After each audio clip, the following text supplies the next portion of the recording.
गीता अध्याय 6 श्लोक संख्या 12।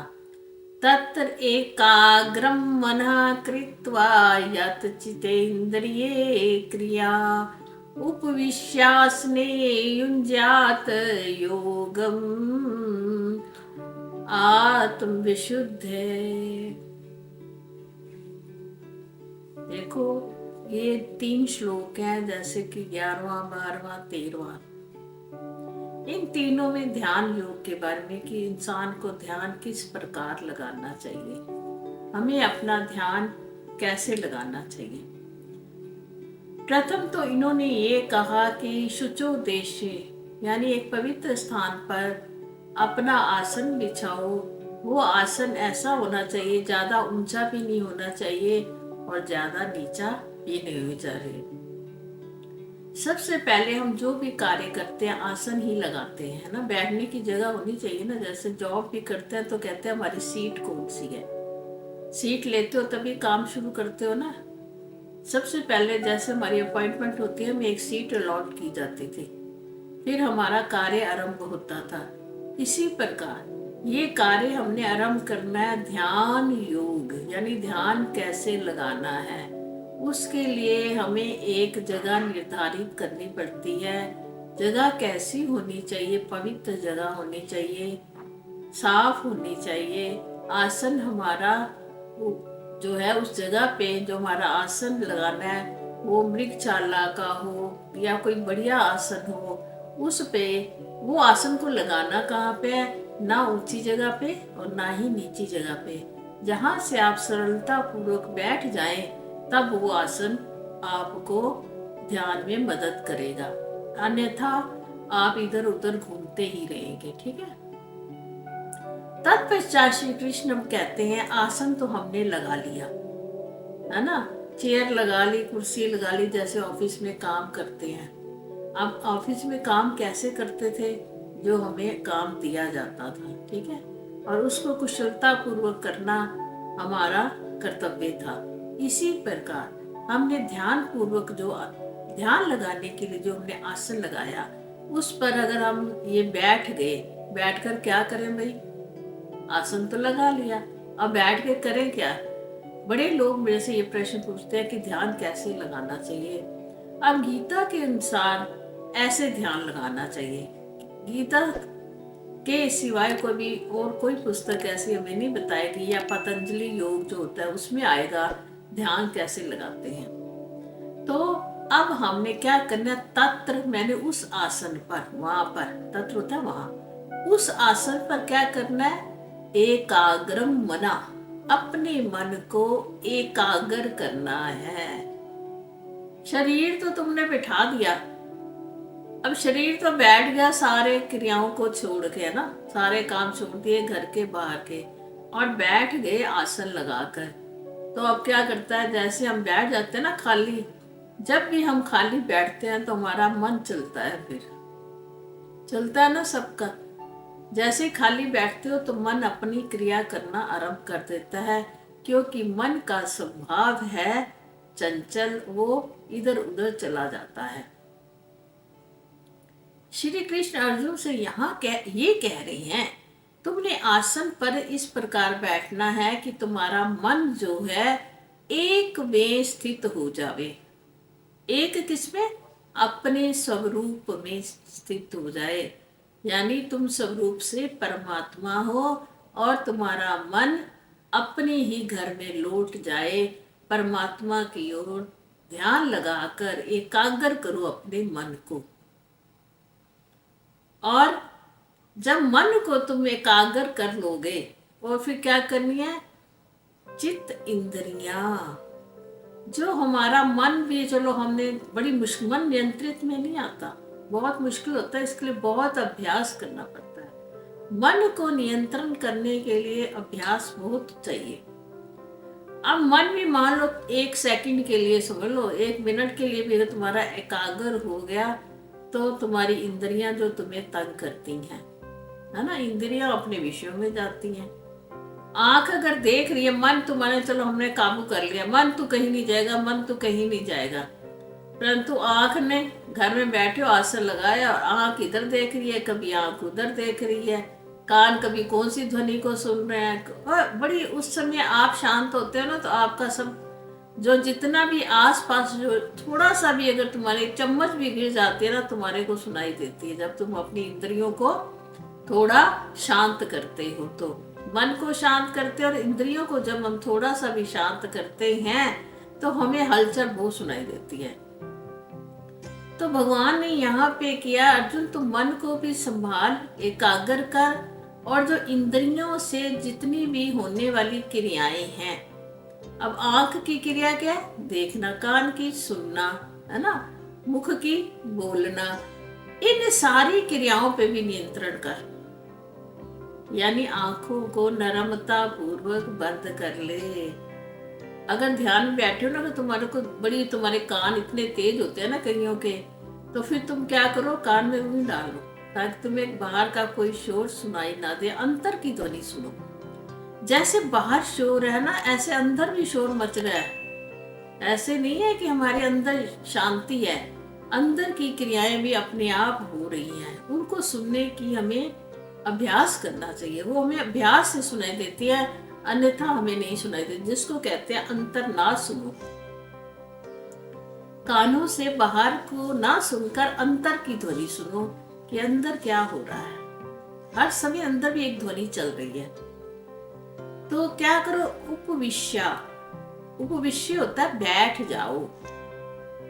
क्या उस आसन पर क्या करो, मन को एकाग्र कर शरीर की इंद्रियों की क्रियाओं को वश में करके उपविश्य यानी बैठ जाओ आसने, आसन के ऊपर। आसन तुम्हें बिछाया, उस आसन के ऊपर ऐसे बैठना है। और फिर क्या करो, युंज्यात, अभ्यास करो। ये नहीं कि आज ही मैं क्या, आज ही मैं ध्यान में बैठी और आज ही मेरा ध्यान लग जाए, ऐसे नहीं हो सकता।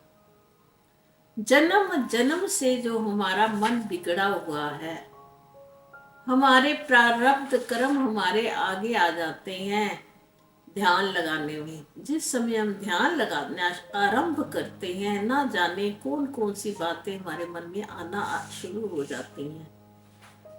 सबके मन में शुरू में ऐसा होता है, आएंगी। कृष्ण कहते हैं मन में सारी बातें आएंगी, परंतु तुमने क्या करना है, आई और उसको कहना, हे कृष्ण आप आ गए इस रूप में, उसको हटा दो। अपने मन को, अभी तो अभ्यास कर रही हो, मन कहाँ लगेगा। बड़े अभ्यास के बाद मन जो ध्यान लगना आरंभ होता है। ऐसे तो नहीं होते तुम एक दिन काम करने जाते हो तो सारी फाइलें आपको समझ में आ जाती हैं। क्या करते हो, पहले एक फाइल पढ़ते हो, फिर दूसरी पढ़ते हो, तीसरी पढ़ते हो, फिर जाके 1-2 महीने बाद आपको अपना कार्य समझ में आता है कि मेरी सीट पर कौन सा कार्य है। एक दिन में तो जाके समझ में नहीं आ जाता ना, वो तो आप पूरा दिन लगाते हो, 8 घंटे लगाते हो तो नहीं समझ आता। यहाँ तो आप 8 मिनट में कहते हो कि सारी जो पिछली है, जितना रिकॉर्ड है वो फेल हो जाए और आगे से शुरू कर दे। पिछली जो रील चल रही है हमारे कर्मों की, वो कैसे एकदम बंद हो जाएगी, वो तो चल रही है अभी। तो ध्यान के लिए अभ्यास की आवश्यकता है। जैसे जैसे हम अभ्यास करते जाएंगे ध्यान लगाने का, वैसे वैसे हमारा मन एकाग्र होता जाएगा। कृष्ण कहते हैं, अभ्यास योग युक्तेन चेतसा न अन्य गामिना। अभ्यास के द्वारा, अभ्यास योग के द्वारा जो चित्त को नियंत्रित कर लेते हैं, फिर उनका मन अन्य किसी जगह पर नहीं जाता। किससे? अभ्यास के द्वारा। यानी जब तक हम अभ्यास नहीं करेंगे ध्यान लगाने का, तब तक हम उसमें सफल नहीं हो सकते, चाहे आप कितना भी जोर लगा लो।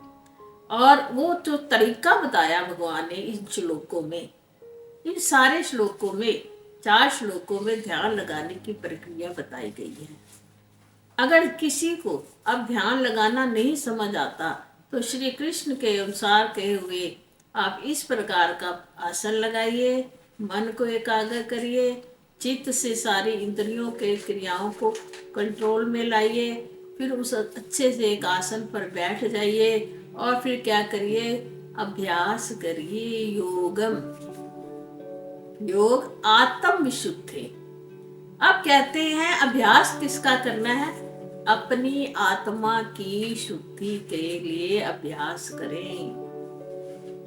आत्मा मैली कैसे होगी अभी?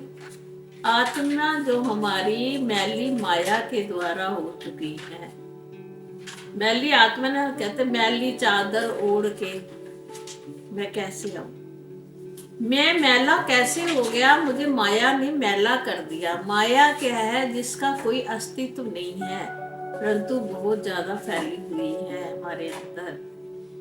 माया के कारण ही हम परमात्मा से बिछड़े हुए हैं। जैसे ही हम परमात्मा से मिलने की चेष्टा करते हैं तो माया जो होती है बीच में आ जाती है। आप आसन लगाकर अभी बैठे ही थे, किसी ने दरवाजा खटखटाया, क्या है? माया आ गई। फिर आप उठ के खड़े हो गए। फिर थोड़ी देर बैठने लगे, फिर कोई टेलीफोन आ गया, फिर आप खड़े हो गए। फिर थोड़ी देर बाद कोई मोबाइल बज गया, फिर आप खड़े हो गए। ये क्या है? सारी माया है। या आपके बच्चों ने कोई कार्य दे दिया, ये भी माया है। जैसे हम परमात्मा का चिंतन करना आरंभ करते हैं तो ये सारे जो शत्रु भी हैं, 5 काम, क्रोध, लोभ, मोह, ये सारे हमारे भीतर आना शुरू हो जाते हैं। देखो ये हमारे अपने शत्रु हैं और बाहर जिनसे हम शत्रुता रखते हैं, तभी तो कहते हैं हमारा कोई शत्रु नहीं होना चाहिए, ना भीतर ना बाहर। बाहर जिनको हम पसंद नहीं करते, जिनके साथ हम बातचीत करना नहीं चाहते, वो उस समय हमारे मन में आ जाते हैं। जैसे कुछ सोचना करके ध्यान, सबसे पहला व्यक्ति तुम्हारे सामने वही आएगा अगर ध्यान करोगे, आंखें बंद करोगे, जिससे आपकी बनती नहीं है। तभी मैंने एक कविता लिखी है कि बोलना बंद मत कीजिए। सबसे बोलते रहोगे ना तो दुश्मनी नहीं होएगी। तुम्हारी तरफ से तो कोई नहीं है ना, इसलिए तुम्हारे मन में वो आके तुम्हें तंग नहीं करेगा। वो आप तंग होएगा पर तुम नहीं तंग हो सकते उससे, क्योंकि तुम तो सदा उनसे राम जी राम राम कहते रहते हो। उस कविता का लिखने का तात्पर्य मेरा ये था कि इस प्रकार भी हम मन की चीजों से बच सकते हैं कि मन हमारा इधर उधर घूमता रहता है। जब देखो आपकी सभी से अच्छी दोस्ती है, चाहे वो आपके बंधु हैं, बांधव हैं, रिश्तेदार हैं, चाहे बच्चे हैं, जब आपके अनुकूल सब कुछ चल रहा होता है तो आपका मन क्या होता है? शांत होता है ना। अगर घर में बहू बेटे के साथ आपकी नहीं बनती तो मन क्या होता है? अशांत होता है। भाई बहनों से नहीं बनती तो मन क्या होता है? अशांत होता है।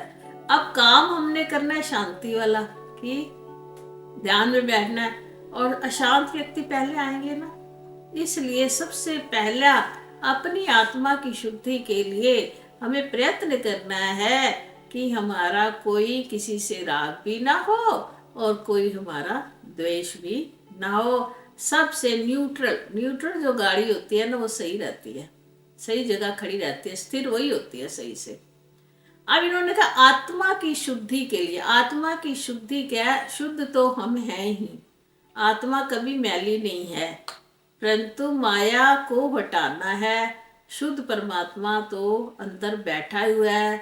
जैसे ही पर्दों को हटाते जाएंगे एक एक करके, तो आत्म शुद्धि जो है वो हमें पहले ही प्राप्त है। हटाना गंदगी को है। जैसे ही गंदगी हट जाएगी तो वो जगह पवित्र हो जाएगी, मन पवित्र हो जाएगा। जब विचारों रूपी गंदगी हमारे मन से निकल जाएगी। इस प्रकार श्री कृष्ण ने कहा आसन पर बैठ जाओ और अभ्यास करो। ये नहीं कहा लग गया ध्यान, अभ्यास करो निरंतर। जब आप सतत अभ्यास करते रहेंगे तो फिर वो दिन दूने जब आप ध्यानावस्था की चरम सीमा को प्राप्त कर सकते हो। हरि ओम तत्सत।